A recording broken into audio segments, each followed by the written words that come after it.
ایک ایسی وادی جو جنوں، پریوں، بھوتوں، دیووں اور عجیب الخلقت مخلوق کے متعلق جانی جاتی ہے۔ ایسا پہاڑ جہاں ہمیشہ اندھیرا رہتا ہے، چاند سورج کی روشنی وہاں کبھی نہیں پہنچتی۔ وہ وادی جہاں آج تک کوئی شخص نہیں پہنچ سکا۔ کیا یہ وادی جنوں کا دیس ہے یا کسی اور دنیا میں جانے کا کوئی پراسرار راستہ؟ کوہکاف کا نام سامنے آتے ہی کوئی گمشدہ عربی کہانیاں ذہن میں جاگ اٹھتی ہیں۔ ایسی کہانیاں جو بادشاہوں کی حسین شہزادیوں سے شروع ہو کر جنوں اور پریوں کے زیر قبضہ ہیبت ناک قلعوں اور طلسم سے جڑی ہوتی ہیں۔ ایسی کہانیوں کا مرکز عام طور پر یہ ہوتا ہے کہ فلاں ملک کے طاقتور بادشاہ کی حسین اور نرم و نازک شہزادی کو فلاں جن یا دیو نے اغوا کیا اور کوہ کاف کی کسی وادی کے تاریک محل میں لے جا کر قید کر دیا۔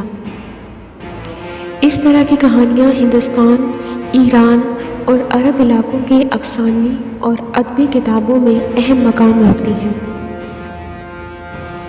تحریری شکل میں موجود ہونے کے علاوہ یہ داستانیں سینہ بسینہ روایتوں کی شکل میں بھی منتقل ہوئی ہیں۔ جبل کاف یا کوہ کاف مشرقی وسطیٰ اور عربوں کے مشہور افسانوں میں ایک افسانوی پہاڑی سلسلے کا نام ہے۔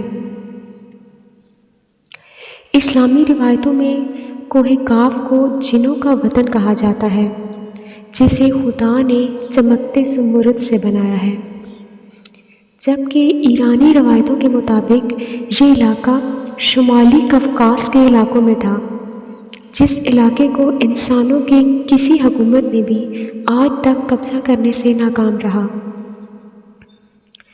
چونکہ قدیم علم میں ان بلند پہاڑی علاقوں کو اسرار میں ڈھانپ رکھا تھا، کوہ کاف دراصل ایک طویل پہاڑی سلسلہ ہے۔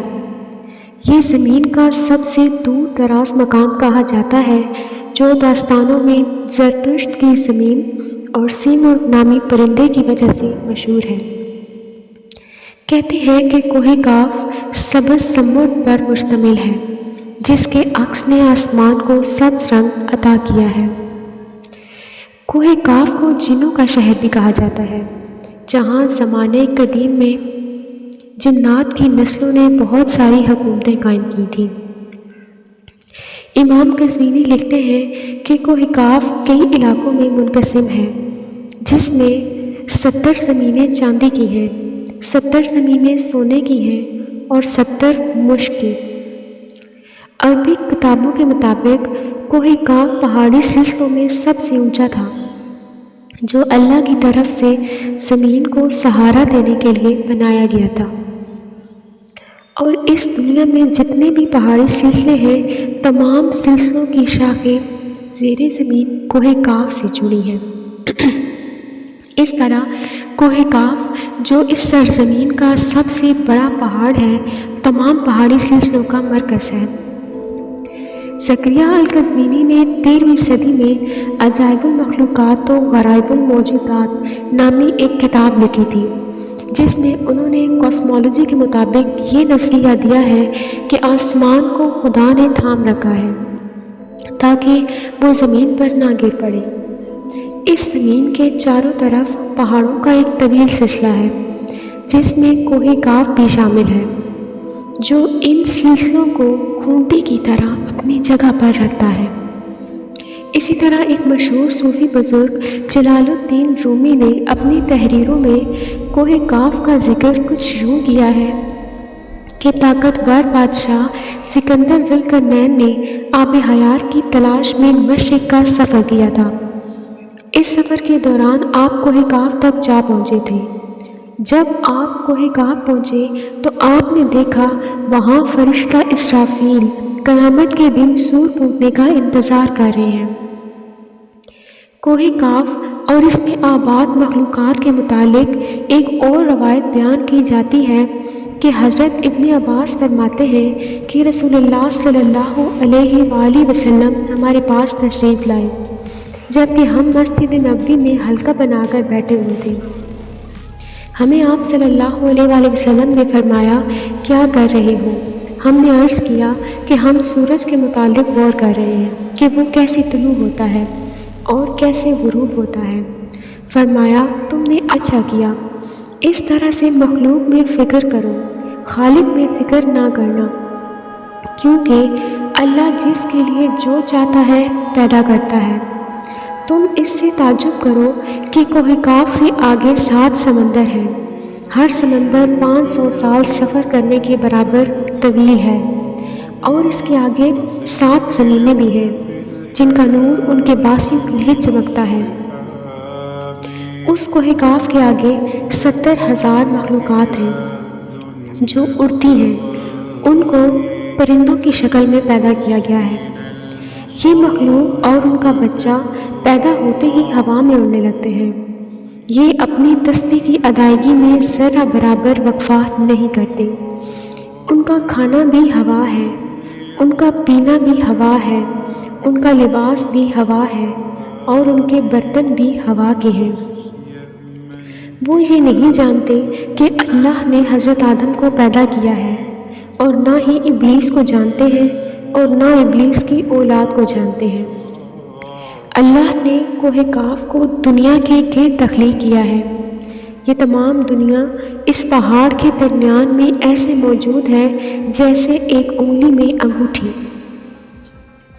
کوئی انسان وہاں پہنچ نہیں سکتا، کیونکہ وہاں پہنچنے تک 4 مہینے اندھیرے سے گزرنا پڑے گا۔ یہ وہ پہاڑ ہے جہاں کوئی سورج نہیں، کوئی چاند نہیں، یہاں تک کہ یہ لوگ چاند اور سورج کے بارے میں بھی نہیں جانتے کہ اللہ نے چاند اور سورج بھی تخلیق کیے ہیں۔ جو روشنی ان تک پہنچتی ہے وہ کاف پہاڑ کی روشنی ہے، اور وہاں موجود لوگ جڑی بوٹیاں کھاتے ہیں، اور ان کے بدن پر کوئی کپڑا نہیں ہوتا۔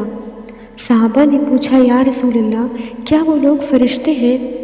آپ نے ارشاد فرمایا نہیں، وہ فرشتے نہیں، لیکن اللہ سے ان کی فرمانبرداری بالکل فرشتے کی طرح ہے۔ پھر آپ نے فرمایا کہ معراج کی رات ان کی ملاقات کوہ کاف کے لوگوں سے ہوئی تھی، اور وہاں کے لوگوں نے آپ صلی اللہ علیہ وآلہ وسلم کی دعوت کو قبول کیا اور وہ مسلمان ہو گئے۔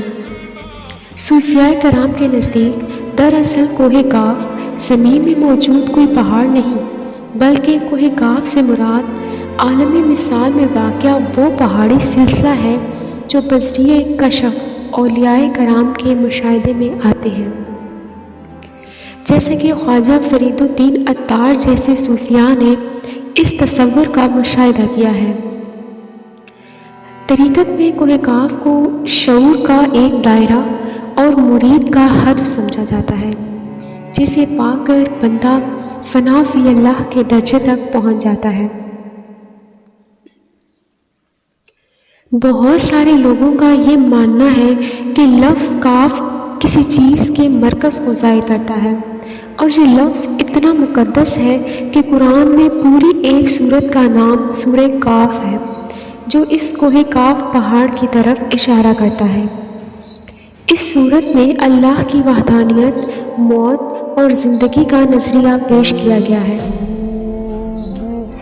کوہ کاف جغرافیائی اعتبار سے ہماری اس زمین میں کہاں موجود ہے، اس کے متعلق مختلف نظریات پائے جاتے ہیں۔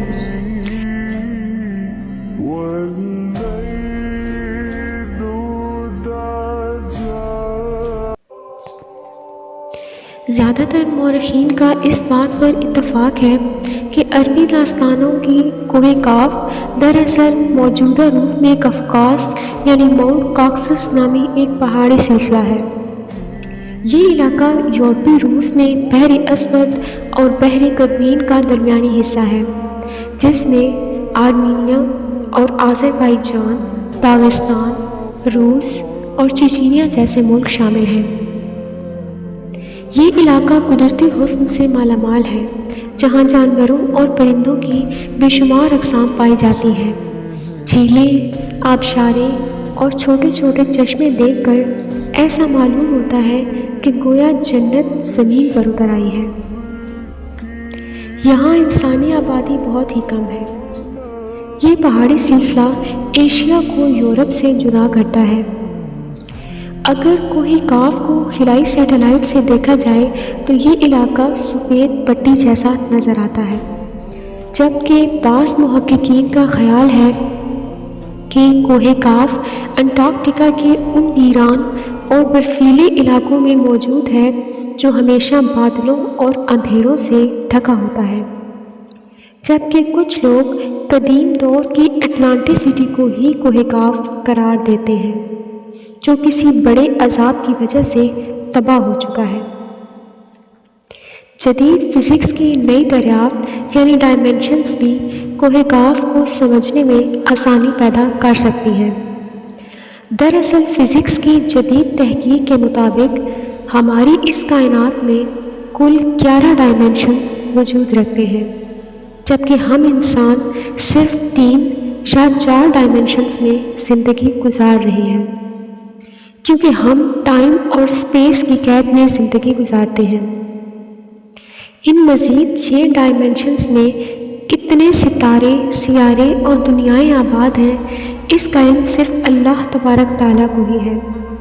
محققین کے مطابق ارواح کی دنیا، عالم برزخ اور جنت و جہنم انہی ڈائمینشنز میں موجود ہے، جس میں انسان موت کے بعد داخل ہوتا ہے۔